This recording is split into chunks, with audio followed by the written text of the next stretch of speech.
Okay, so we are with Professor Michael Herzfeld in Montreal, Canada, in the middle of the American Anthropological Association meeting, and we are doing this interview for the Cambridge University Academic Ancestors Project. Professor Herzfeld, we would be very interested to know about your early childhood memories and places where you were born. Where were you born? And your family, your ancestry, and your first years, how some of those memories shaped you as whom you are today. I'm sure that I was destined to be an anthropologist, or at least some kind of oddball, because my parents were German Jewish refugees. My father actually had been born in England, but the family went back to Germany when he was very young. Both of my parents left Germany in 1933. They were both from what I would call upper middle class Berlin backgrounds, both of them with professional background on their parents' side, especially their father's side, and both of them with academic careers of their own, which of course they lost when they moved to England. I was born after the war. My sister was born during the war.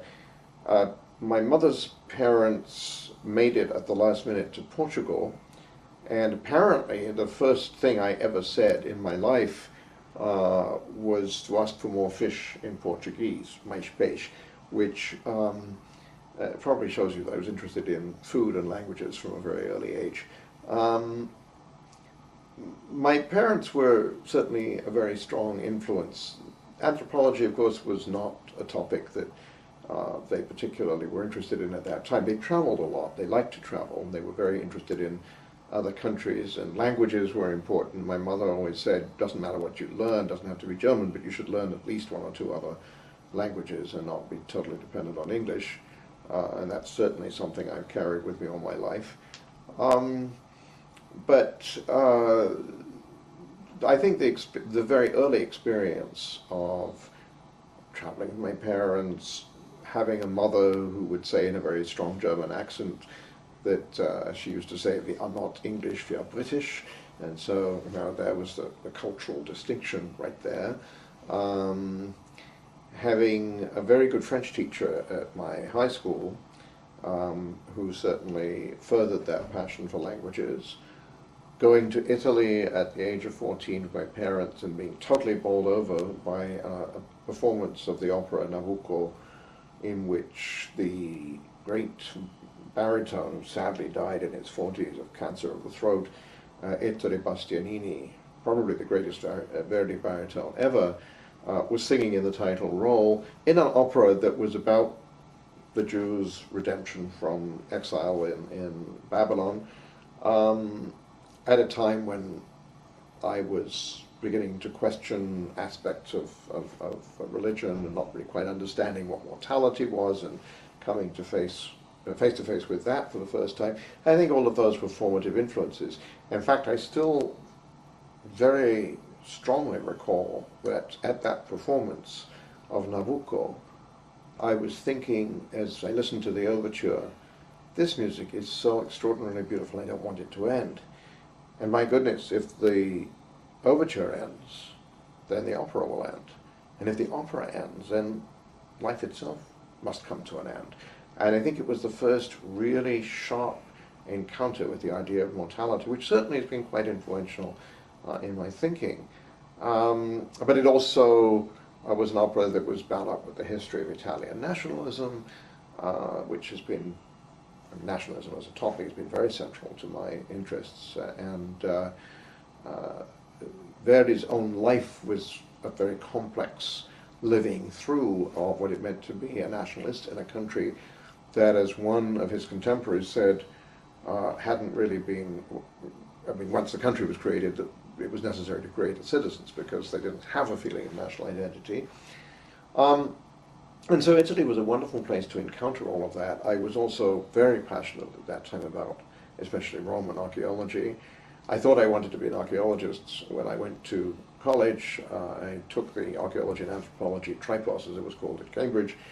And at that time, the kind of archaeology that was taught at Cambridge was all very scientific in the narrow sense, and I discovered that I really didn't have very much liking for it. Meanwhile, while I was still a schoolboy, I had done very well in my French class, but not particularly well in anything else.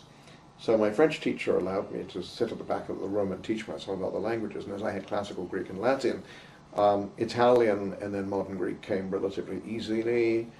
I was on school trips to both countries. It was very liberating to be able to speak the languages, even in one case, particularly Greek, quite badly at that time. And when I got to Cambridge, having worked for a very short time for a Greek shipping company as a travel courier, I fell in with a bunch of Greek students, and by the end of my time, because of my disaffection from archaeology, I had more or less decided I wanted to be a social anthropologist. I remember then also thinking that the one thing about anthropology that I was very, and this was perhaps an English side to me, I was a bit diffident about, was this business of peering into people's lives. I mean, what business did I have to be so nosy about the things that mattered to them? And of course, when I got to Greece, I discovered that everybody was equally nosy about me, so there was a tremendous feeling of reciprocity, and it didn't matter. So after I'd really messed up my undergraduate career, but saved myself by getting a scholarship to go to Greece, mostly on the basis that by this time I was speaking very fluent Greek, I was able to sort myself out and became a social anthropologist in a couple of additional jumps.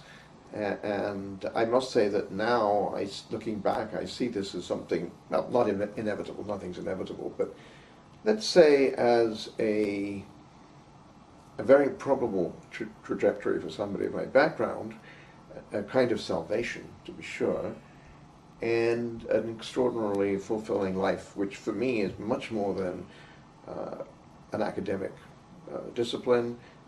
It's even more than an avocation. I would say that it is a way of life and a moral universe, and for me that provides a lot of what animates my current concerns as well. Wonderful. Who were your first mentors in anthropology, and how did they influence you? Well, of course, when I was an undergraduate at Cambridge, because I took the tripos, I listened to lectures by Maya Fortis, among others. Sadly, I missed going to lectures by Stanley Tambaya, who many, many years later became a wonderful friend and colleague at Harvard. And I only got to know Edmund Leach, actually, after I got to the States. But I did go to Fortis' introductory course for the first-year students. In a way, I think my mentors have almost always been as much my informants as my professors, but I also have to say that there were certain people who played a very, very important role in my life. Margaret Alexiou, who isn't an anthropologist, but she's a modern Greek specialist and philologist with a very deep knowledge of folklore, was my master's supervisor at the University of Birmingham. I went to Oxford because I finally decided I really wanted to do social anthropology, and John Campbell, whom I met at a conference in Nicosia in 1970, said to me when I visited him in Oxford, you know, if you really want to be an anthropologist, you've got to get a degree from one of the four major departments, as they were then in England, in Britain, namely Oxford, Cambridge, LSE, or Manchester. He said, I don't necessarily mean you'd have to come to Oxford, and he couldn't guarantee that I'd get in anyway, but I really wanted to work with him. He struck me as a very generous and caring and interesting person. He was very much the doyen of the people who worked in Greece, along with Ernestine Friedel, of course, in the United States. His book, Honor, Family, and Patronage, is still capable of engendering a sense of surprise and astonishment when you realize what an extraordinarily rich text it is. And so I decided to try to get into Oxford to work with him, and I did. But that first year, he was not allowed to be my supervisor because he was technically in the Faculty of History, and I was, of course, a student in the diploma year in the Institute of Social Anthropology, as it was then called. And so I was assigned to what was considered to be the closest thing to the Mediterranean, which was India, and given Ravi Jain as my supervisor. And Ravi also was and is an extraordinary teacher. I recently reconnected with him in Delhi. It was a joyous reunion. He had a marvelous way of never quite telling you whether he agreed or disagreed, but ruffling his beard and muttering into his beard and thinking through the possible implications of what you just said, so that you always felt compelled to try and think it further. And he was very generous with his time. There's one thing I never understood all through that year, which was that his students always did extraordinarily well in the exams, and they always took the top slots, because in those days they told us the rank order. And I only found out why just before I took the diploma exam that year. Ravi said to me, look, I'm having a lunch, my wife is preparing some food, and I'm having a lunch for my diploma students, and we'd love it if you would come and join us Sunday or Saturday, I can't remember. Yes, must have been the Sunday, I think. And it was a lovely spring day in Oxford, beautiful sunshine. We got there, and there was this incredible spread of Indian food and a big crate of beer. And, I had said to Ravi, well, I'll come, and it's very nice of you, and I really appreciate it.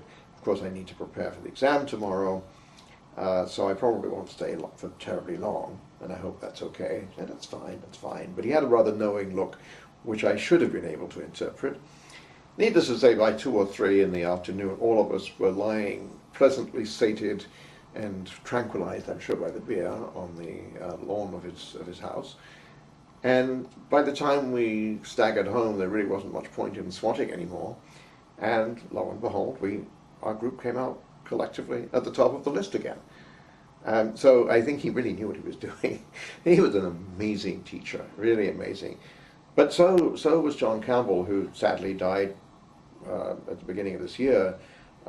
John was not at all a strong man. He'd lost one of his lungs to TB quite young. So he always took rather good care of his health, and he seemed rather frail, but he did live to be 86, and I'm very happy that a year before he died, there was less than a year, I think, there was this wonderful garden party which I was able to attend in his garden to honor him with a presentation of a Festschrift. When I came into the garden, he looked up with this incredibly sweet smile he always had. And, everybody had written in the Festschrift about their own work except for me. I wrote mostly about John's work, and I wanted to argue with John, who always claimed that he was never much of a theorist, he was just an ethnographer, and a historian, as a matter of fact.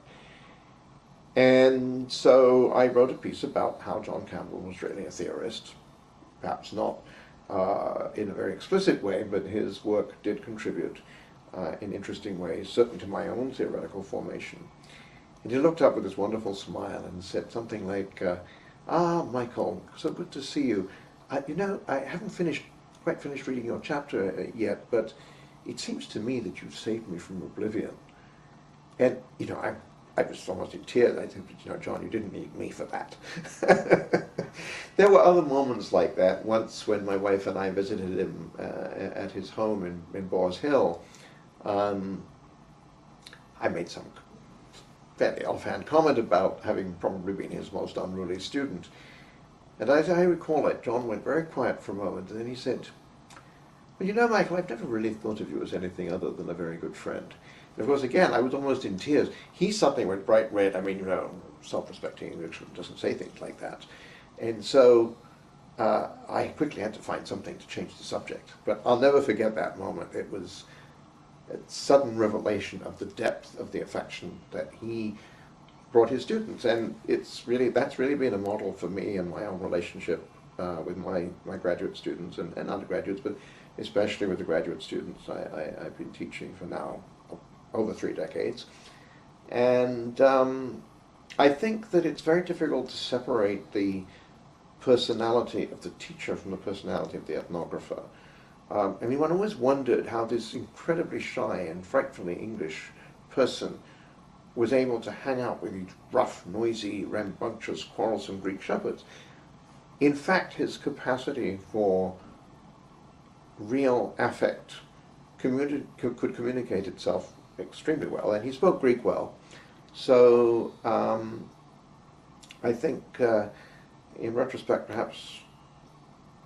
I think, in retrospect, perhaps it's not so hard to understand how he connected with them. Of course, one's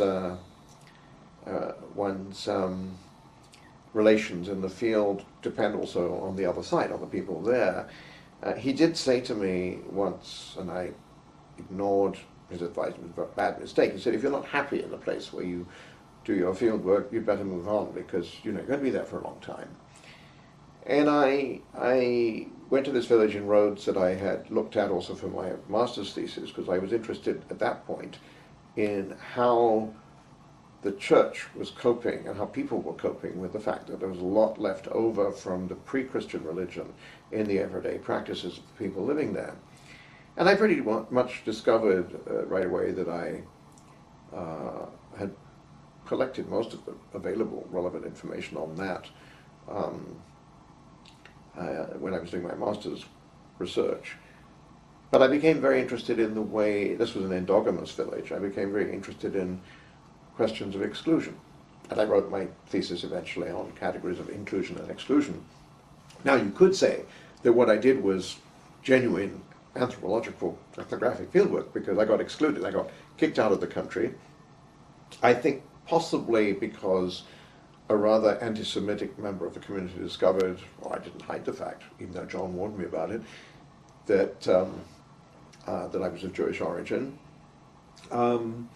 I was never formally told what the charges were. I was declared persona non grata and given 6 days to leave the country. The next day the military regime itself fell, but I couldn't, I mean, I was told by the British Vice Consul in Athens, look, if a war breaks out now between Greece and Turkey, right after the Turkish invasion of Cyprus, you'd be in serious trouble. It's better to get out.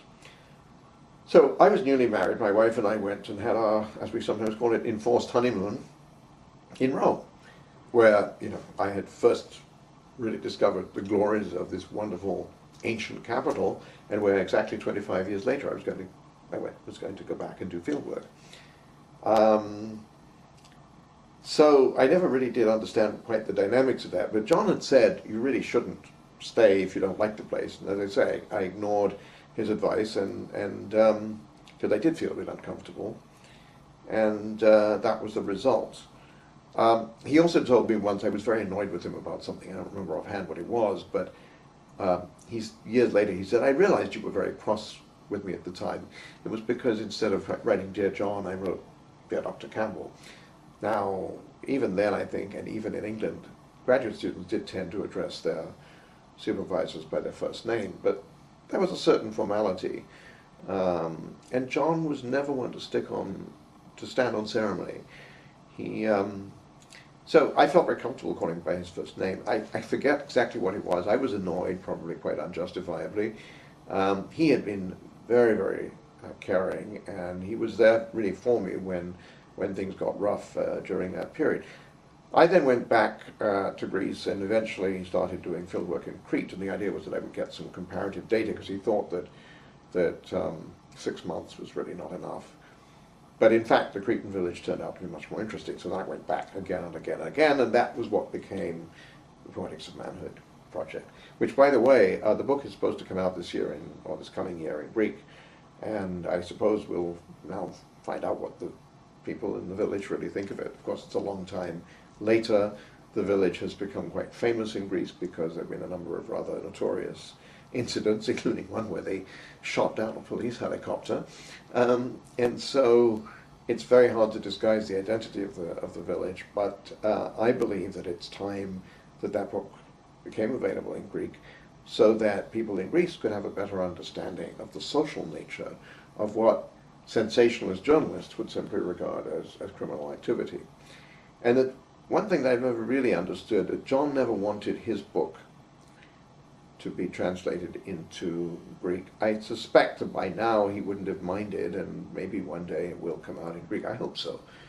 Of course, most Greek academics now read English very comfortably, so that itself is not an issue, but I'm sure there are people in the community, probably grandchildren, great-grandchildren of people he studied, who would actually very much like to be able to read it. In my case, there was somebody in the village who had a ritual kinswoman who I think was a Greek American and could read English, and she reported to him on what I'd written, and he seemed quite happy. So I think I'm optimistic about the book's reception. But all of this is to say that John was very much somebody who would think about the context in which our knowledge was produced. And that was a very long time before Caroline Patel edited that volume on When They Read What We Write. This was long before it was really conceivable that people in the field, as it were, would read our monographs. That's become a much commoner situation now. And I think in so many ways John was ahead of his time.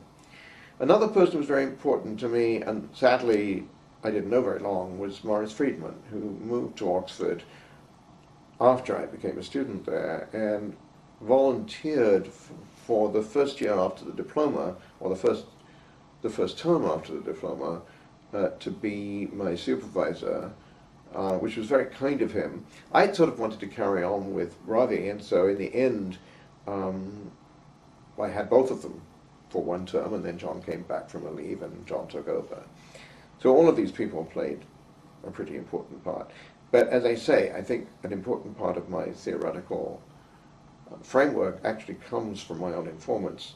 And one book that I would very much like to write, and which I imagine now is having a title like Prometheus Stolen Fire or something, is something about how so much of our theoretical equipment actually does come from our informants, and how little that's been acknowledged, because I think anthropologists, certainly until recently, had a tendency to want to think of themselves as the producers of theory, and to look at their informants much more as inert objects.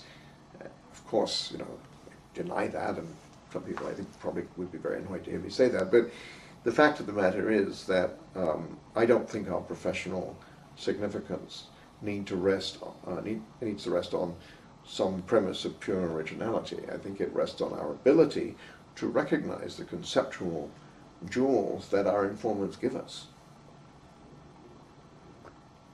That's a great segue to what I was going to ask you right now. That is, tell us a little bit about your years as a teacher and your years of employment and that brings us to the transition that how did you come to the U.S.? How did you decide to move to the U.S.?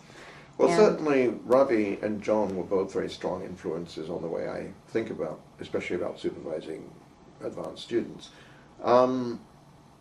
I had some experience of American undergraduates, because my first job was with a junior year abroad program in Athens, where I met my wife, and actually she's still working for the same, but she's worked for most of her professional life for the same institution.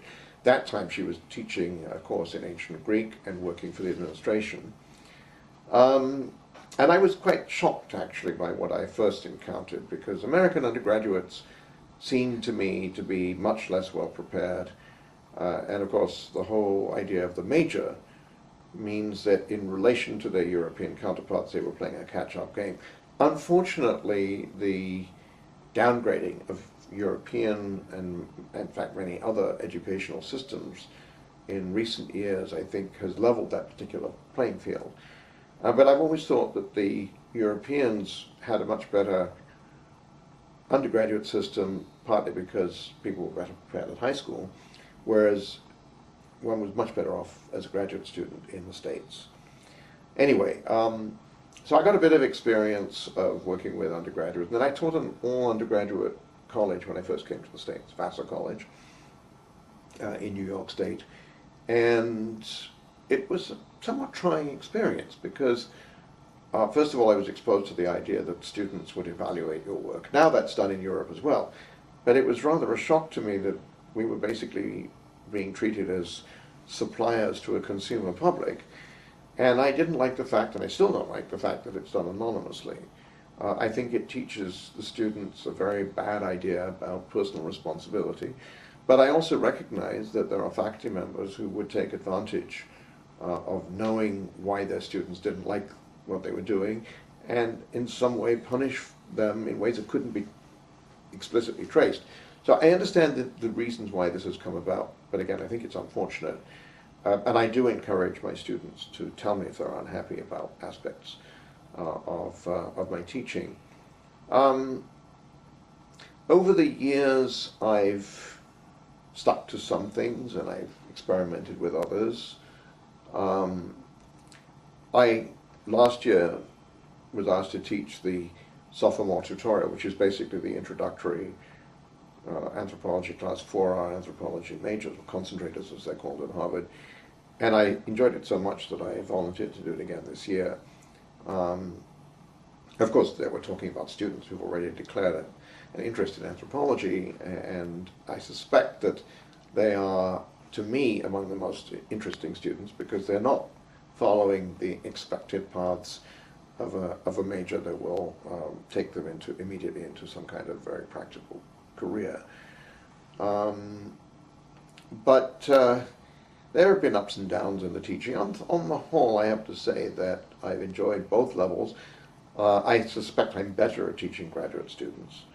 And I make certain demands on my students.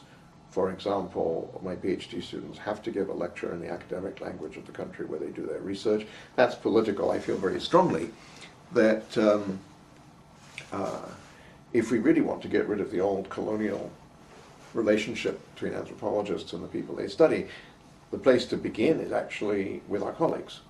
And if we expect them to come to America or Britain and lecture in whatever it happens to be, English anyway, in those countries, and we're not prepared to go and lecture to them in their countries, in their language, when we claim to be experts on their culture, then our claims sound a bit hollow to me. Now, I happen to be a bit language obsessed. I love learning languages. I'm now trying to learn Chinese, and that's partly for reasons of research that I want to do, but it's also because I do enjoy it.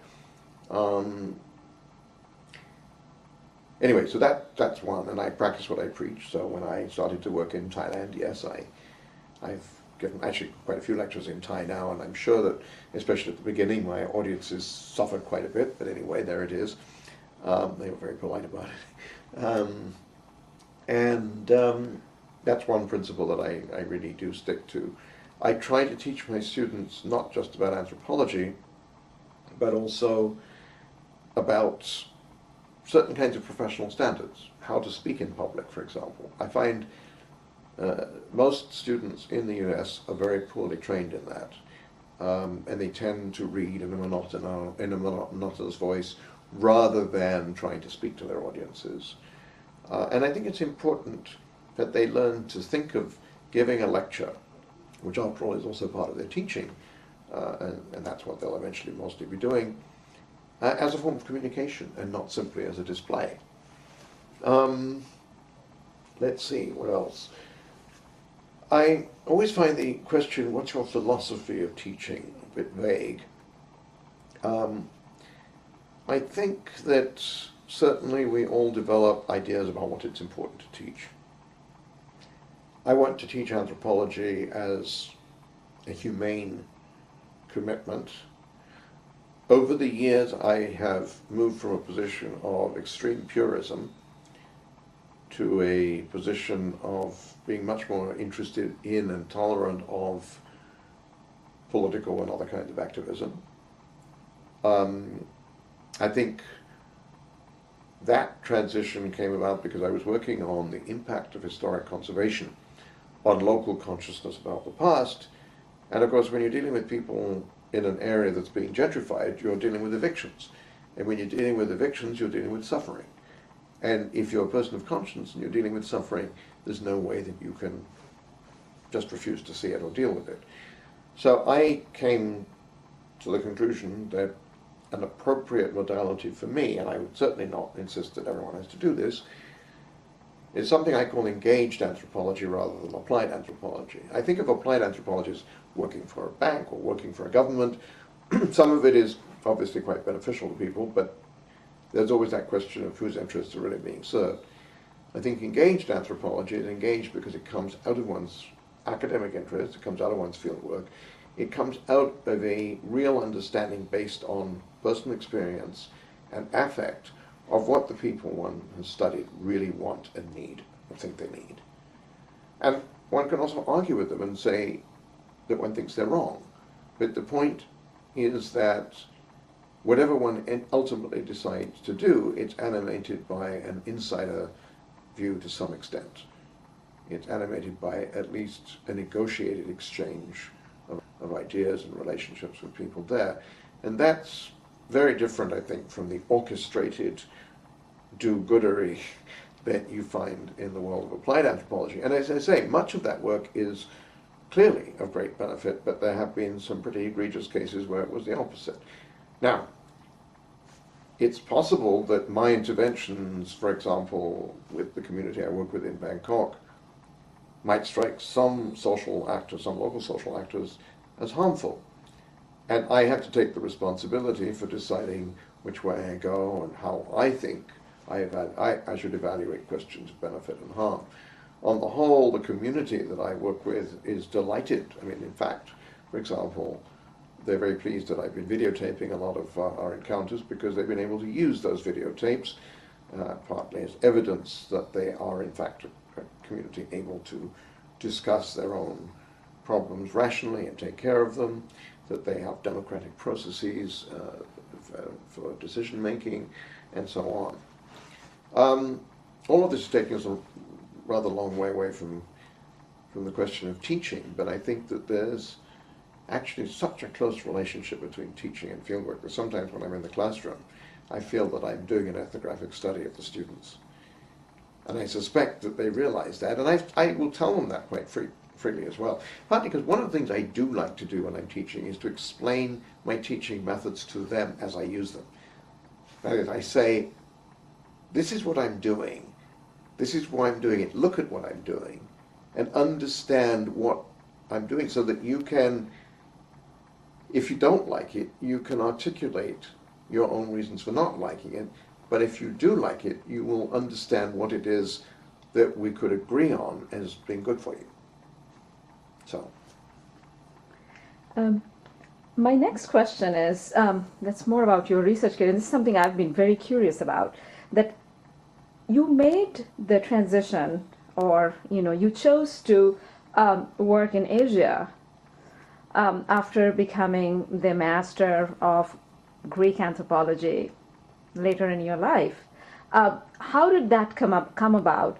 And especially what I'm very curious about is, you've worked in Thailand for a while now. Now if you go back to work in Greece, and now you're working in Italy, work in Europe again, how do you think your work and experience in Thailand would influence your eyes? Greece, of course, is anyway often treated by Europeanists who work in more centrally European countries as not quite European. And the Greeks themselves are very conflicted about what their relationship with Europe is, especially right now because of the current crisis. First of all, anecdotally, the change really came about because, having said for years I would never work anywhere except in Greece, and that was also part of my purism. Same purism, by the way, that had me saying I wouldn't make ethnographic films. Right? The whole idea was that anthropologists did something for which they were almost philologically pure, and they did it as writing because that's what scholarship was all about. So I got over these prejudices, because I think now that's what they were, in a series of steps. In some ways, of course, it's all about following one's friendships, following, by pure serendipity, following people.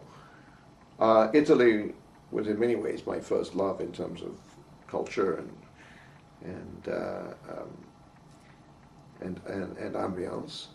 But my longest friendship is with a very wonderful Thai person who's a member of the Thai royal family, but also a rather progressively minded political scientist, now retired. We were best friends at school. And he was, I think, sent to England to become a good English gentleman and made a much better job of it than I did, I might add. Smokes a pipe and has a much more pucker accent than I do. But, and also my speech, of course, has been affected by all these years of living in the States. We retained some sort of contact, actually mostly through my mother, who was very fond of him, and they would exchange Christmas cards and so on. And one day my Harvard colleague, Woody Watson, invited me to a conference, invited my wife and me to a conference in Hong Kong. And so I decided that it was a long trip, I should, and actually Woody had said to me, well, you know, not worth going all that way just for a week in Hong Kong. You should maybe spend a week in Beijing or something. Do something else as well while you're out there. And I thought, why don't I go to Bangkok? I hadn't seen my friend for a long time. By the time I did get there, I think we hadn't seen each other for 28 years. So I called him. And one thing led to another, and he invited me to give a lecture at his university, Chulalongkorn University. And he then told me that there were various friends. He was going to invite various colleagues. He mentioned a number of them, including, he said, an anthropologist who had studied with Edmund Leach at Cambridge and spoke very good English. And then I gave the lecture. Harumi Befu was visiting Thailand for the first time at the same time as well, so they made a little mini conference of it because we were both interested in questions of bureaucracy and nationalism and so on. At the end of my lecture, one woman got up and asked all sorts of fabulous questions. And you know, I get that about once every 10 years, somebody really sparks like that. So I turned to my friend and I said, who is she? And he said, well, you know, remember I told you about this Cambridge-trained anthropologist, so that's who it is. So I'll make sure you sit somewhere close to each other at lunch. And he didn't actually tell me, but it turned out later that it was all a bit of a plot, because he realized that we would click. And indeed, we talked for an hour. Everybody around me was speaking in Thai, of which I didn't know a single word at that time. It now seems very strange. There was actually a time when I didn't speak the language, but you know, that was the beginning. And I discovered that indeed she and I had a lot of common theoretical interests in questions of embodiment, practice theory, performance, and so on. So we stayed in touch by email, and then she invited me to join her to give a seminar at Thammasat University in Bangkok. Now, a few years earlier, I had begun thinking about a project on Muslim migrants from Crete who were now living in Turkey and still speaking the local dialect of Crete, Greek dialect of Crete, into the third generation. And that project was aborted when I discovered that there was already a Greek graduate student doing almost exactly what I wanted to do in exactly the same place. And I thought, well, you know, I'm a professor, she's a student, I better back off. It's, again, a question of basic humanity. So I got out of the way because it's a very small place. It wouldn't have been easy for both of us to have been working there. And so there was already obviously some sense of loosening that tie with Greece. It's also been a very difficult time because there was the height of the hyper-nationalism of Macedonia. There was the conflict with Cambridge University Press about that and about the Karakasilu book. And I was getting a bit weary of all that and looking, I think, for a way out to do something different. And so I dropped the idea when I discovered there was a student there. And actually that's when I decided to go and work in Italy. And my wife said, why not? I played around with a number of places, and she said, well, actually, why not do the big one? Why not go for Rome? And it was a great decision. But then when I was in in Bangkok, and having this moment of epiphany, talking with this colleague, who is one of the leading Thai anthropologists, I was already, I think, more susceptible to being lured away from familiar territory. So I came back to Harvard and found that, as I had suspected, it was still possible to enroll in a class in Thai language. So I enrolled in Thai 101A, and for weeks on end felt like a total idiot. I couldn't even hear the tonal differences. I was convinced that I was wasting my time. I'd come home every day and say to my wife, I think I'd better drop this, and the next morning I'd see, no, damn it, I'm not going to drop it, you know, go ahead with this. Anyway, I stuck to my guns, and in the end it worked out. And then one of my students Sapiens Utamonko, and said to me, I was emoting about not being sure what kind of a project to do, and I said I'd really like to do something on historic conservation, and she pointed me in the direction of the old town of Bangkok. And my colleague Mary Steedley, to whom I was particularly, in whom I was particularly confiding my fears about jumping into the field of Southeast Asian studies with no credentials, no background, poor language skills, certainly at that time, and a lot of reading to catch up on. And she said very wisely, you know, if you do what, in Thailand, what you've been doing in Greece, for example, that would be a good way in. And she was absolutely right. I mean, there's a very direct continuity among the project I did in Rethymno, in Rome, and in Bangkok. That was certainly an important moment. I also generally found the Thai studies community to be very receptive and warm and welcoming. I think once they realized I was serious about the language in particular, that was crucial. Tambi, Professor Tambaya, was a very important influence here. We'd become very close, and when I came back from Thailand, one day I saw him in the cafeteria. I said, Tambi, you know, I'm thinking of doing field work in Thailand. And he said something like, a very nice day today. And I thought, he didn't hear, so okay, I'll bring it up next time. Next time, Tambi, I'm thinking of doing field work in Thailand. And he said, you know, there's a student we need to talk about. And I thought, this is getting a little suspicious. The third time was some other story, I don't know what it was. But anyway, kept avoiding it. So finally I decided I better do something. The next time I was ready, and when he did exactly the same thing, I said, Tommy, why is it that you always change the subject when I bring this up? I was anxious. I mean, Tommy would not have been, he had no reason to be jealous of me. He's such a towering figure in that field. So what was animating this?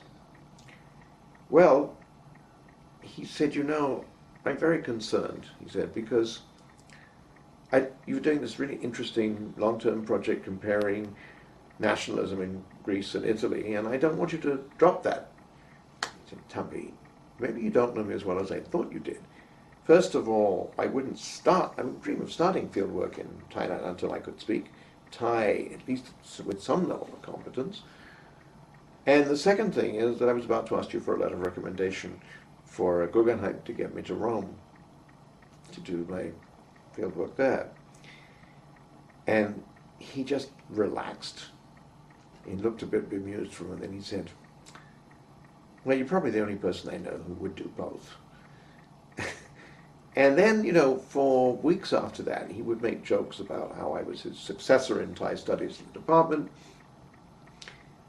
And it was at the level of a joke until one day he said to me, Frank Reynolds is coming, and you really ought to meet him. And, you know, I don't want you just to come to the seminar, come to the dinner afterwards. So I accepted, very happy to. And I go to the seminar, and there's Tambi at that point, you know, usually surrounded by a galaxy of adoring graduate students. And he had Frank Reynolds in tow, and he introduced us, and he started to say, and he is, and Frank burst, oh, Michael Herzfeld, yes, I know your work, and he started saying very nice things about my work on bureaucracy, I think. And Tambi didn't want to be interrupted. He said, and he is my successor in Thai studies in the department. The graduate students were all goggle-eyed at this. And it was like a blessing. It was like a laying on of hands almost. Apparently, at some point, he had come up to the cafeteria and overheard me speaking to one of our students who was half Thai, in Thai, and went straight to a colleague who was visiting and said, you know, I heard Michael speaking Thai. And that was, by the time I ran into this colleague in the evening, and sort of around the department. So there was this sense of having to justify it, but after that, he became very supportive. And in fact, I was very moved, because clearly what he was worried about was that I was about to shoot myself in the foot by taking on something for which I had no background or credentials. Once he realized that I was taking the language seriously, I think other things fell into place. And he seems to be have been quite positive about what I've done since then, quite interested in it, and very supportive, wonderfully so. Um, so, well, where were we? There's so many strands to this. It's easy to yes. get lost. The last part, and this is just an outside curiosity that if you go back to Greece now and start Oh another yes, project. of course. Well, I mean, I do go back to Greece. In fact, every summer, pretty much. But it's just to be with my wife, who has to go there for her work. Um, um, so, well, where were we? There's so many strands to this. It's easy to yes. get lost. The last part, and this is just an outside curiosity that if you go back to Greece now and start Oh another yes, project. of course. Well, I mean, I do go back to Greece. In fact, every summer, pretty much. But it's just to be with my wife, who has to go there for her work. This summer, as you know, I was mugged, and that I felt that was Greece going like that. No, no, you don't. You know, you're not getting away. And so I wrote another article about Greece. You know, what can you do? I actually do write about Greece still quite a bit, and but it's interesting. I think I now understand global dynamics in a very different way. I mean, I had already been arguing that Greece and Italy were significantly different in the form of their nationalisms. This was actually the project that Tampaya wanted me to stick with, and I have always in some way had it very much in my mind and have written about it. Greece is ideologically very unified. It's not in terms of political ideology, but in terms of national identity. In Italy, you go 30 miles and you get different cuisine, different dialect, and a strong sense of localism. In Athens, everybody speaks the standard language. In Rome, there's a local dialect, almost like a village. Even more than that, it's a dialect that is widely despised by most other Italians, and indeed by some Romans. There's also at least one society for the abolition of Rome's capital city status, and at one point, I think the president of that society was also the vice president of Rome's transport system. So, you know, we're not just talking about really marginal people. There's a growth industry in dialect poetry in Rome. You see it all over the web, and so on and so forth. So I'm very interested in that difference, because in Greece you certainly, I mean, now you're beginning to see, as the Greek anthropologist Vassilis Kyriakou pointed out, you're seeing a lot of regional cuisine developing and so on, but there isn't that sense of a fragmented cultural polity that you get in Italy. But what increasingly began to strike me was that Greece and Thailand represented something that had to do with colonialism. And it's what I call crypto-colonialism. That is, that these are two countries that are nominally independent of any Western power, but that independence is couched in cultural terms that are dictated to a very large extent by the West. And this has produced some extraordinary parallel effects. Now, there are probably other reasons why you're getting this parallel. Southeastern Europe and Southeast Asia are, in some ways, very analogous to each other in terms of the strategic role they play. They played for the British and now play for the Americans. But all through the history of the two countries, things happen at almost exactly the same time. Blockaded ports in the 1860s in both countries. Civil war leading to the marginalization of non-sedentary tribal or nomadic, semi-nomadic groups on the borders, being accused of being communists, so the two countries find themselves between a communist north and a Muslim south. This redefines the frontiers of the Cold War, and it also, I think, again defines the frontiers of the current cultural and religious tensions in the world. In 1973, when the students at the Polytechnic University in Athens rose in revolt against the military junta, they had placards that said, "Here is Thailand." They knew what was going on. In 2008, we had riots in the streets of Bangkok and the streets of Athens, and nobody really drew that parallel at the time because the local specificities were apparently more interesting. But I think we're seeing class war emerging from intense bourgeoisification at about the same time, and for very similar reasons. There have been, of course, enormous differences. Greece is Orthodox Christian,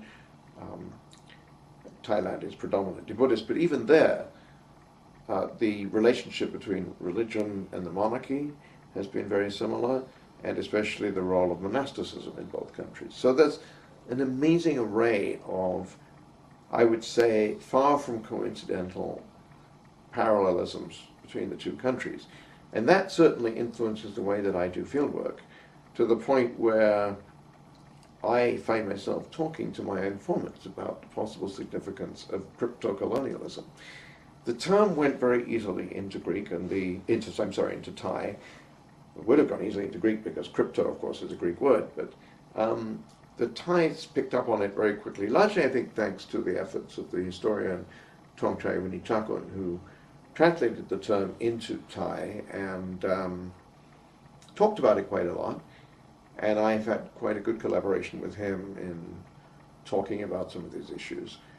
In Greece, I think there was more reluctance to accept the idea that Greece could be compared with an Asian country or with a third world country, which of course shows how far they'd internalized precisely the terms of their own domination by Western Europe. And I can best describe that for you with a little incident.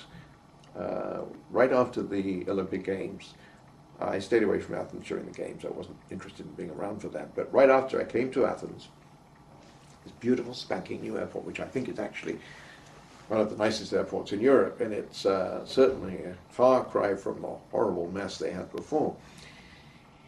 And I got outside, and there was a very orderly row of people waiting with taxi cabs.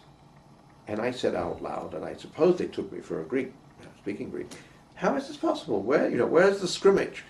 Because in the old days, everybody would be fighting for a cab, and there'd be little old ladies banging on the head with their handbags and screaming and shouting. Nothing. It was very orderly. And at least one person looked at me very haughtily and said, Kyrie, tora ginam Evropei. Sir, now we have become European. And what, of course, I should have said in response to that was, well, that just proves my point, that you're really still in at least conceptual slavery to the West. But in more recent years, younger Greek scholars, especially those of a more critical bent, seem to have picked up on this idea. And of course, Stathis Goulgouris has talked about the colonial relationship between Greece and the Western powers. So I think, and also recent incidents and the whole problem of Greece's relationship with the IMF and the EU, have made for an atmosphere in which it's possible to talk about these things more freely. And Greeks are also beginning to confront, in a serious way, the embedded racism that is the heritage, sadly, of all of Europe. Because even those parts of Europe that were not themselves colonizing countries were part of a conceptual whole that was taught to believe that Europe, as a place but also as a concept, was the touchstone of what I now call the global hierarchy of value, which I think is the cultural successor to the political military system we call colonialism. Okay, Professor Herzfeld, tell us a little bit about your life, about your wife and your... Be careful, if I start, we might be here for a very long time. I mean, she has played such an important role in everything I do. We met in Greece, and we actually met in the library of the junior year abroad program for which she was working. I was also doing a bit of work for them. I taught a course for them, and then I was taking students around in Crete. She remembers the first gift I ever gave her. I'd come back from recording some folk songs on the island of Mytilene and Lesbos, and I played her these, as she thought, rather wailing noises. And then I was about to leave for England, and so I gave her all the half-used batteries. So that was a very romantic first gift, don't you think? However, she seems to have forgiven me for it. I then met her again the following year, and things really took off, and we eventually got married. And she came with me to Rhodes when I was doing field work. We decided that we wouldn't have a honeymoon because, after all, I was living in this beautiful village in a very beautiful part of the country, and I wanted to get my research done and finished over the summer. And then disaster struck. 9 days after we got to the village, I was informed that I was persona non grata, as I mentioned earlier. So we went and had what we call our enforced honeymoon in Rome. She felt totally in love with Rome, which was a city I had adored since I had first encountered it in my teens. And, we have a lot of things in common. We're very different people. She's very quiet. She's very organized. She's good at math. There's all the things that I'm no good at. But over the long haul, we share an interest in language.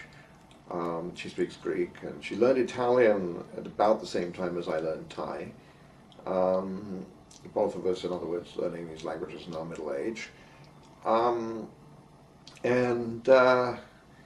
She's been with me in the field for a lot of the time, and in many ways I think she's a much better ethnographer than I am. For example, in Crete she would often be able to tell me exactly what the kinship relationship between two people was. I would have a terrible trying to figure it out. She also would remember details sometimes that I'd forgotten. And she had a way of engaging the attention of these people, and even the men who, or maybe especially the men who are hyper-masculinist, but somehow they were very charmed by her, and you see that in the photographs, because all the photographs in Poetics of Manhood were taken by her.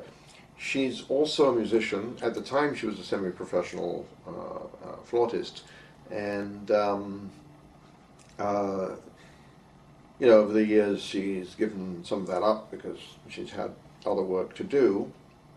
I, in order to be able to accompany her, learned classical guitar at the time. For a while we used to give house concerts in Athens. Again, once we were both fully employed in this country, in States, rather I should say, it became much more difficult to do that. She does still sometimes play, but not publicly. And I mean, if you don't practice classical guitar for at least 2 hours a day, I'm not sure that it's really possible to sustain it. Maybe when I retire and go back to it more, it would be nice. Because music's always been a part of my life as well. What else can I tell you about her? I mean, she's been there for me in a lot of situations where I needed guidance. I think we help each other. It's true that we've been married for 37 years. It's true that when people have been together for a long time, they pick up each other's habits. I still think we're two very strongly marked, differentiated individuals, but that makes life more interesting. The thing is, we share certain convictions.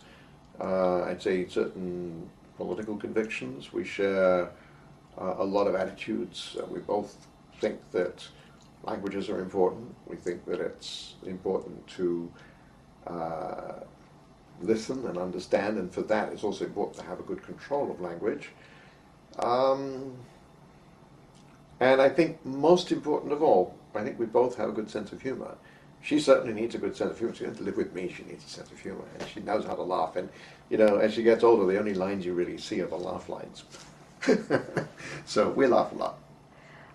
Professor Herzfeld, we know that you have a love for animals, and you're very fond of your pets. Well, I've been, shall we say, trained by a series of cats. And Nia, my wife, grew up with cats and dogs. I was not all that keen to have animals in the house. In fact, our first cat introduced herself to us with a bloody squirrel that she'd killed in the woods behind the house we lived when I was teaching at Vassar. And, she was a very beautiful calico cat. She kept coming back, and finally I said to Nia, well, you can give her some milk in the kitchen, but don't let her come into the house. Then, of course, she moves into the sitting room. She had beautiful green eyes. One day I came home, she was sitting on a green hassock like that. She wouldn't push me out of your house, would you? Things got so entangled that in the last 5 years of her life, having said that she couldn't come into the house at all, in order not to be woken up at night by this slightly senile cat who would suddenly start yowling because she didn't know where she was, I would carry her to bed before we went to sleep and put her between our pillows. And that's how she spent the last 5 years of her life, really lording it over us. Her name was Twitch. She was a very important cat.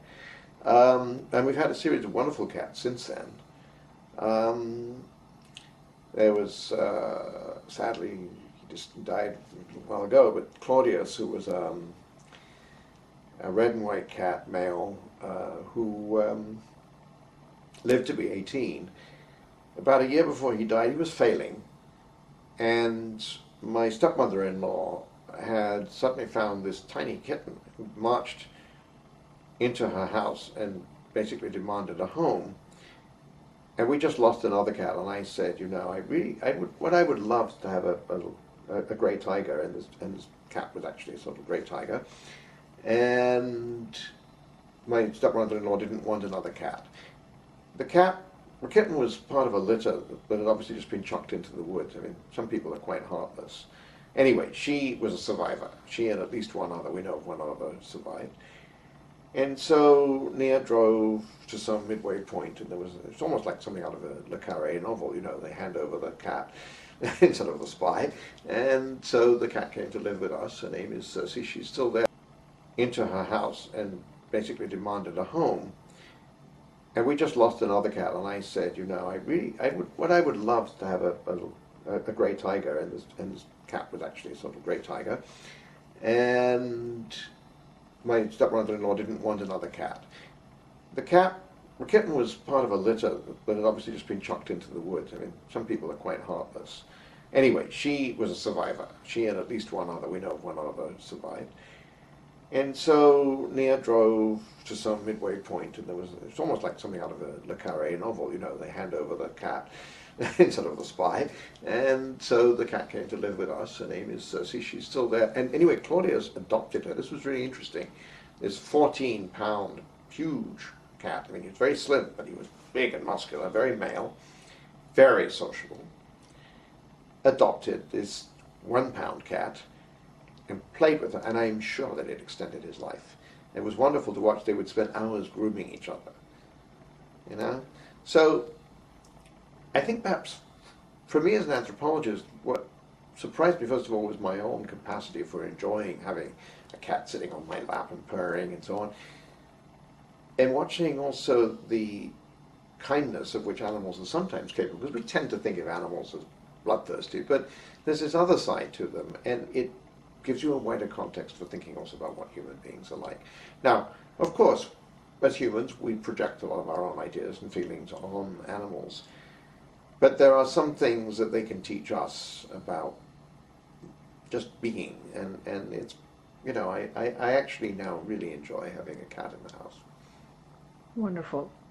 Professor Herzfeld, we'll shift gears a little bit, and people like us who've had the privilege of knowing you, we always know that you've always stood up against any kind of academic injustice.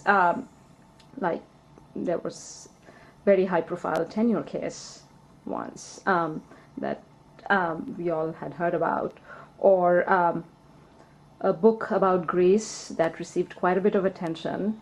And yes, the case that I mentioned earlier. Right. We want to know a little more about that side of your personality. Well, I think these things, it's a bit like engaged anthropology, which I mentioned earlier. That is, I think that these are things that grow out of our professional lives, and it's a question of conscience. I mean, if I'm involved in the production, let's say as a committee member or editorial board member, in the production of something that turns out to exclude somebody's work just because somebody's ideologically opposed to it or thinks that it's cause them problems, or especially, I mean, as in the case of the press, where I think there was also a real misreading of the Greek situation that was quite prejudicial to the Greeks, I will feel that I have to speak out. Now, you pick your battles, but sometimes those relatively small ones are worth fighting because they become exemplary and they give you a model. And that's also, by the way, been my argument for supporting the people in the Bomahakam community in Bangkok against the threat of eviction. Because when people say to me, but there are only 300 people, I mean, why do you get involved, so deeply involved in this tiny community when there are huge slums facing much larger problems in the same city?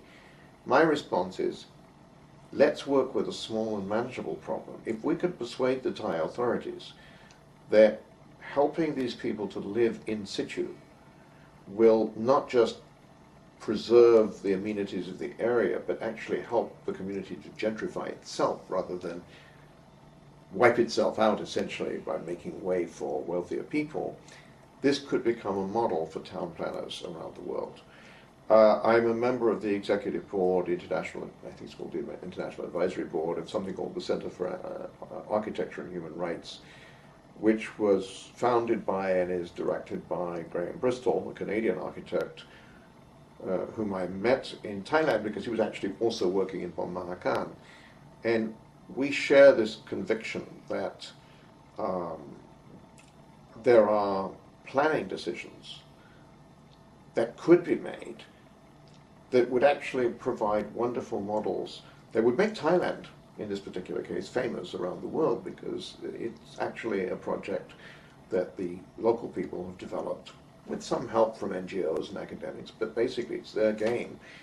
And it makes a lot more sense than simply moving people out because they've signed some expropriation agreement or eminent domain agreement, and replacing them with an empty park, which is actually what's being proposed. We are all in favor of making sure that cities have real lawns, real green areas, but you can combine that with residents if it's done right.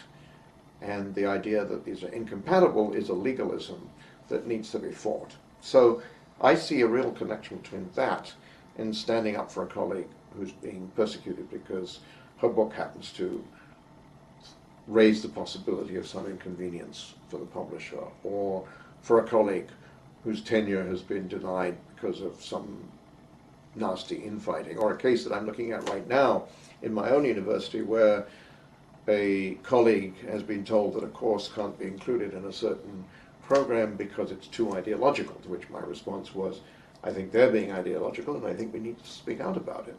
So, you know, these are things that shade off into each other. I mean, they also shade off into my involvement in the living wage campaign at Harvard. Now, again, I don't get involved in everything. I was actually quite annoyed when once at a AAA meeting somebody tried to grab me to come in and vote on an issue I knew nothing about. I think that's wrong.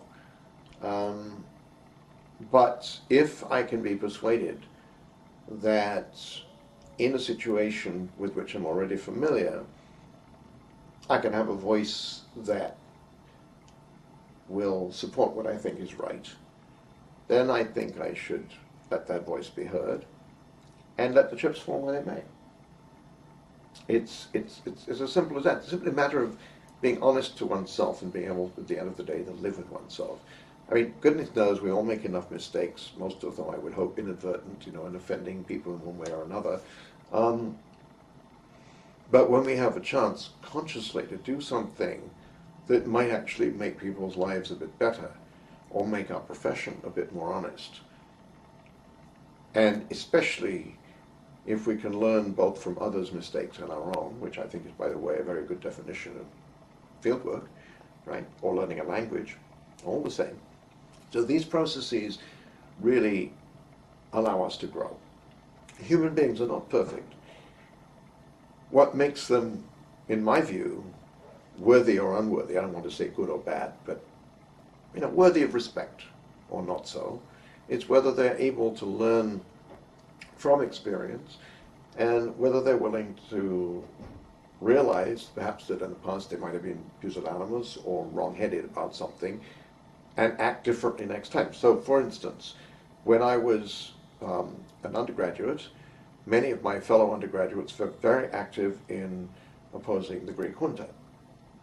I was secretary of the Greek Society at Cambridge and was very worried about sticking my neck out, not so much myself, but we had a lot of members who were young women who'd come to secretarial school to learn English in England, and who had absolutely no political interest at all. And I felt that if we as a society acted in this way, they could get into serious trouble, and it would be irresponsible of me to do anything about it. At least that's how I justified it to myself.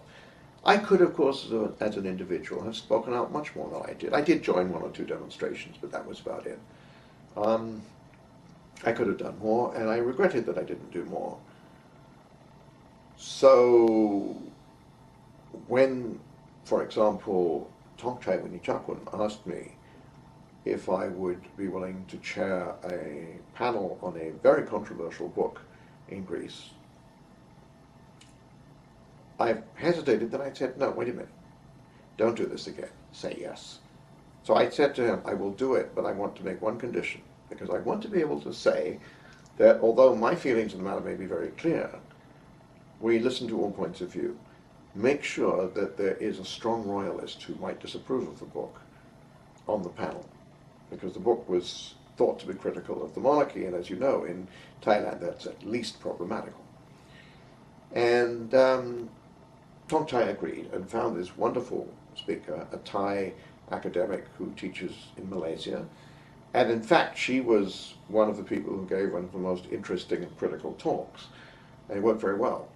And I think that the authorities respected us because we didn't do anything illegal. We spoke about this book, but we didn't actually distribute it or show it.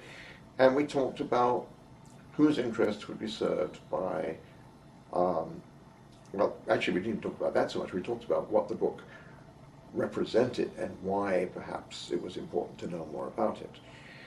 There were some questions, and the Thais were mostly, there was one very courageous journalist who asked his questions in person, but most of them sent questions to the front.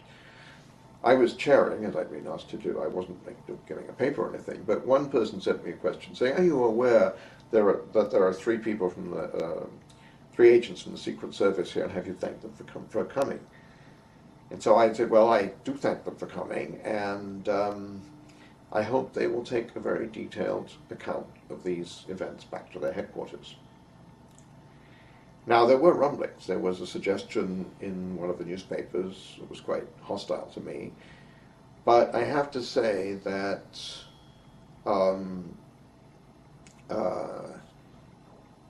in the end, I think wiser counsel prevailed. I have friends in the royal family, so it's not as if, you know, I'm known or should be known as somebody who's hostile to it or to its members. And in fact, if you look at the things that Tongchai himself has been saying, they're very interesting, because he's not been saying necessarily that one should abolish the law against lèse-majesté, but he's saying it should not be a law that individual citizens can use to persecute their enemies, because that does much more harm to the monarchy. He's advocating that the only people who should be allowed to bring charges under the law are in fact the palace. So, you know, I think that's a very interesting position. In any case, nothing that was said was illegal under Thai law, and I think that was finally realized. Now, the point is that had I not agreed to chair that, I would have felt like a total coward. In the end, you've got to look at yourself and say, have you learned something from the previous experience? Have you been able to turn it to the benefit of others, the mistakes that you made before? Not say, I never made any mistakes and I will never make any mistakes. That way you do. But if you see how an awareness of your own unwisdom can be beneficial, first to yourself, because you can't help anyone else until you help yourself, to see where you stand, then I think it's worth it. And I think that is what still animates a lot of what I do. I think very carefully about choosing courses. I don't just jump in. When I went to Pamahakan, they asked me, I mean, there I was, facing the place that was going to become, I didn't quite realize it that day, the centerpiece of my fieldwork in Thailand. And they said, are you going to help us? And I said, I'm not a politician, so I can't promise what I'm going to do, but if you will help me collect data, I'll see, and maybe I'll agree. And I think that was the one part of that little speech that they actually understood. My Thai was pretty awful in those days. I learned a lot more Thai then because I'd come to the community and they would ask me to stand up and advise them or explain what I was doing and so on. But the point again is that I didn't just jump in. I wanted time to think. After 2 or 3 weeks, I was completely convinced that they had not just a good cause, but something that could benefit Thailand, not just themselves, as they, in fact, themselves believe. So that's, again, seems to me very much part and parcel of this, I don't even want to call it a philosophy of life, but, you know, an orientation to life. that I try to stick to.